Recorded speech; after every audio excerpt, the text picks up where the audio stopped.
Hi மக்களே, நான் kiwi diaries. நான் ரீசெண்டாக தான் திருமலா திருப்பதி போயிட்டு வந்தேன். ஸோ அதை பற்றி போகிறதுக்கு முன்னாடி லாங் வீடியோவாக போடணுங்கிற அளவுக்கு ஒரு ஆசை இருந்தது. ஏன்னா நான் இன்ன வரைக்கும் போனதில்லை, ஃபஸ்ட் டைம்ங்கிறதுனால எப்படி இருக்கும்னு நான் தேடி பார்த்தேன். எந்த ஒரு வீடியோவும் எனக்கு சரிவர பதிலாக இல்லை. ஸோ நம்ம ஃபுல் ஃப்ளெஜ்டாக வீடியோ போடணும் அப்படின்னு நான் யோசிச்சுட்டு இருந்தேன்.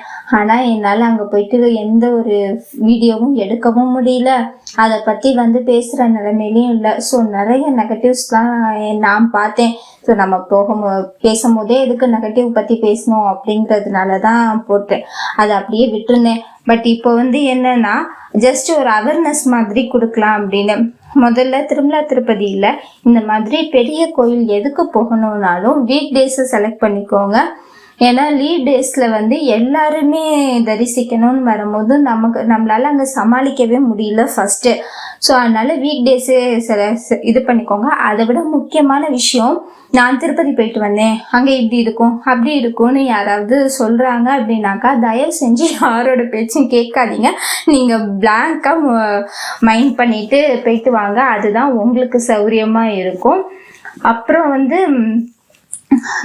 எந்த ஊர்லேருந்து போகிறதுனாலும் ஜென்ரல் டிக்கெட்டை கொஞ்சம் லேடிஸோட போகிறீங்க, குழந்தைங்களோட போகிறீங்கன்னா ஜென்ரல் டிக்கெட்டை கொஞ்சம் அவாய்ட் பண்ணுற மாதிரி பார்த்துக்கோங்க. அப்படி இன்கேஸ் வேறு வழியே கிடைக்கலனாலும் உங்களுக்கான டைம் நல்ல டிக்கெட் அந்த மாதிரி பார்த்து போங்க. எனக்கு தெரிஞ்சு நீங்கள் லீவ் டேஸில் செலக்ட் பண்ணலனாலே உங்களுக்கு ட்ராவலிங் அவ்வளோ ஒரு காம்ப்ளிகேஷனாக இருக்காது அப்படின்னு நான் நினைக்கிறேன். தென் திருமலா திருப்பதிக்குள்ளே போயிட்டீங்க அப்படின்னாலே ஃபுல்லாக அங்கே போயிட்டு மோஸ்ட்லி நீங்கள் இந்த காரு அங்கே ஜீப் அதிகமாக இருக்குது.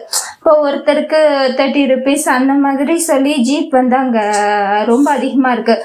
90% அதாவது திருமலாவுக்கு போனதுக்கப்புறம் அதுலேருந்து போகிறதுக்கு நீங்கள் ஜீப்பையே ரெஃபர் பண்ணிக்கோங்க, சரியா?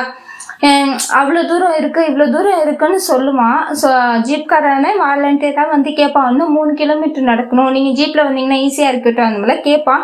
நம்ம இவன் கேட்குற என்ன சொல்கிறது, இவன் காசுக்காக தான் அப்படி பண்ணுறாங்கிறது நமக்கு தெரியும். பட் அவ்வளோ தூரம் நடந்து டயர்ட் ஆகிறதுக்கு சரி போன ஜீப்பில் போயிடுறதே பெட்டர்னு தான் நான் சொல்லுவேன். தென் கடைசி செக்கப் வரைக்குமே ஹேண்ட்பேக் எல்லாம் அலௌடு. நாங்கள் இந்த தப்பு பயங்கரமாக பட்டோம். ஏன்னா நாங்கள் திருமலா திருப்பதியில் இறங்கி ஃபஸ்ட்டு இந்த குளிக்கிறதுக்கெலாம் யூஸ் பண்ண ஒரு இடத்துல லாக்கர் இருந்தது, அங்கேயே நாங்கள் ஹேண்ட்பேக்லாம் வச்சுட்டோம். அது பெரிய தப்பாக போயிடுச்சு. ஏன்னா நாங்கள் கூட்டிகிட்டு போனது ஒரு குழந்தைன்னா ஒரு 5 வயசு பையன் வேற. ஸோ நமக்கு கைவசம் ஒரு பிஸ்கெட் பாக்கெட்டு வாட்டர் பாட்டில்லாம் இருந்ததுன்னா அங்கே தண்ணி பாத்ரூம் ஃபெசிலிட்டிஸ்லாம் எக்ஸ்ட்ராடினரியாக இருக்குது. நான் அதெல்லாம் ஒன்றுமே சொல்ல மாட்டேன். ஆனால் நம்ம கையில் ஒரு வாட்டர் பாட்டில் பிஸ்கெட் பாக்கெட் வச்சுருந்தா ஏதாவது குழந்தைக்கு தேவைப்படும் போது கொடுத்துக்கலாம். ஸோ கடைசி செக்கப் வரைக்கும் ஃபோனே அலௌடு. ஸோ நாங்கள் எதுவுமே தெரியாமல் ஃபஸ்ட்டு இதுலேயே நாங்கள் வச்சுட்டு போயிட்டோம். அதனால் அதை மட்டும் நீங்கள் பார்த்துக்கோங்க. தென் எந்த கோயிலுக்கு போனாலும் இருக்கிற சாமி ஒன்று தான்.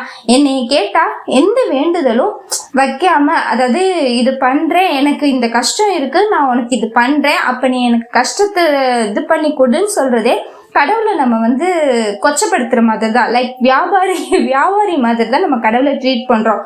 ஸோ என்னை கேட்டால் நீங்கள் வேண்டுதலே பெருசாக வைக்காதீங்க. திருப்பதிக்கு நான் போகிறதுக்கு ரீசன் என்னோட ரிலேட்டிவ் வச்ச வேண்டுதல் தான். ஏன்னா எனக்கு பெருசாக அதுலலாம் நாட்டம் இல்லை. அதாவது நான் ரொம்ப சாமி கும்பிட்ற ஆள். ஆனால் இந்த வேண்டுதல் வச்சு அதெல்லாம் பண்ணுவேன் அப்படிங்கிற கேட்டகரி கிடையாது. ஸோ நீங்கள் வேண்டுதல் வைக்காமல் ஒரு ஃபேமிலி ட்ரிப்பாக போக போகிறோம், ஜாலியாக என்டர்டெயின்மெண்ட்டாக போயிட்டு வரலாம் அப்படிங்கிற மாதிரி போயிட்டு வந்தீங்கன்னா உங்கள் மைண்டும் ரிலாக்ஸாக இருக்கும், கடவுளையும் ஃப்ரீயாக தரிசித்த மாதிரி ஒரு திருப்தியாக இருக்கும். ஸோ வேண்டுதெல்லாம் வைக்காமல் எந்த சாமியும் நமக்கு நல்லது தான் பண்ணும் அப்படின்னு நம்பி போங்க. தென் அதில் துலாபாரம்னு ஒன்று இருக்கும். அதில் தான் பயங்கர சொதப்பலாக இருந்தது எங்களுக்கு. நீங்கள் என்ன பண்ணுறீங்க அப்படின்னா குழந்தையோட வெயிட்டை பார்த்து அதுக்கு அவங்க சிஸ்டமில் ஒரு அமௌண்ட் ஃபீட் பண்ணி வச்சுருக்காங்க. அந்த காசை கட்டி பில் வாங்கிட்டா அவங்களே குழந்தைய ஒரு தராசில் வச்சுட்டு இன்னொன்று காசு வச்சு கொடுத்துருவாங்க. ஸோ அங்கே போயிட்டு கன்ஃபியூஸ் ஆகிக்க வேண்டாம். என்னை கேட்டால் அந்த மாதிரி வேண்டுதலே வைக்க வேணாம் தான் சொல்லுவேன். இருந்தாலும் நீங்கள் அப்படி இன்கேஸ் வச்சுட்டீங்க இல்லை இதுக்கு முன்னாடி வச்சுருக்கீங்க அப்படின்னா அதுக்கேற்ற மாதிரி பார்த்துக்கோங்க, அவ்வளோதான் சொல்வேன். எல்லா சாமியும் ஒன்று தான்.